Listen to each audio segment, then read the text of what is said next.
ಖಂಡಿತವಾಗಿ ಆಂಜನೇಯನ ಸಂಕಲ್ಪ ಇತ್ತು. ಅವತ್ತು ಅಲ್ಲಿಯ ಬಾಬ್ರಿ ಮಸ್ಜಿದ್ ಬೀಳಬೇಕು, ಅದು ಬೀಳಿಸಬೇಕು ಅಂತಂದರೆ ಕೇವಲ ಮನುಷ್ಯ ಮಾತ್ರನಿಂದ ಸಾಧ್ಯ ಇರಲಿಲ್ಲ. ಅದಕ್ಕೆ ಆಂಜನೇಯನ ಶಕ್ತಿ ಬೇಕಿತ್ತು. ಆಂಜನೇಯ ಅವತ್ತು ಶಕ್ತಿ ಕೊಟ್ಟಿದ್ದ.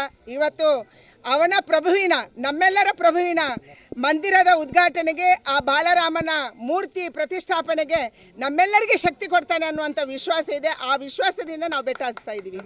ಖಂಡಿತವಾಗಿ ಆಂಜನೇಯನ ಸಂಕಲ್ಪ ಇತ್ತು. ಅವತ್ತು ಅಲ್ಲಿಯ ಬಾಬ್ರಿ ಮಸ್ಜಿದ್ ಬೀಳಬೇಕು, ಅದು ಬೀಳಿಸಬೇಕು ಅಂತಂದರೆ ಕೇವಲ ಮನುಷ್ಯ ಮಾತ್ರನಿಂದ ಸಾಧ್ಯ ಇರಲಿಲ್ಲ. ಅದಕ್ಕೆ ಆಂಜನೇಯನ ಶಕ್ತಿ ಬೇಕಿತ್ತು. ಆಂಜನೇಯ ಅವತ್ತು ಶಕ್ತಿ ಕೊಟ್ಟಿದ್ದ.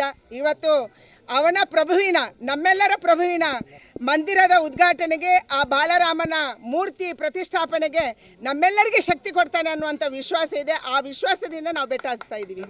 ಖಂಡಿತವಾಗಿ ಆಂಜನೇಯನ ಸಂಕಲ್ಪ ಇತ್ತು. ಅವತ್ತು ಅಲ್ಲಿಯ ಬಾಬ್ರಿ ಮಸ್ಜಿದ್ ಬೀಳಬೇಕು, ಅದು ಬೀಳಿಸಬೇಕು ಅಂತಂದರೆ ಕೇವಲ ಮನುಷ್ಯ ಮಾತ್ರನಿಂದ ಸಾಧ್ಯ ಇರಲಿಲ್ಲ. ಅದಕ್ಕೆ ಆಂಜನೇಯನ ಶಕ್ತಿ ಬೇಕಿತ್ತು. ಆಂಜನೇಯ ಅವತ್ತು ಶಕ್ತಿ ಕೊಟ್ಟಿದ್ದ.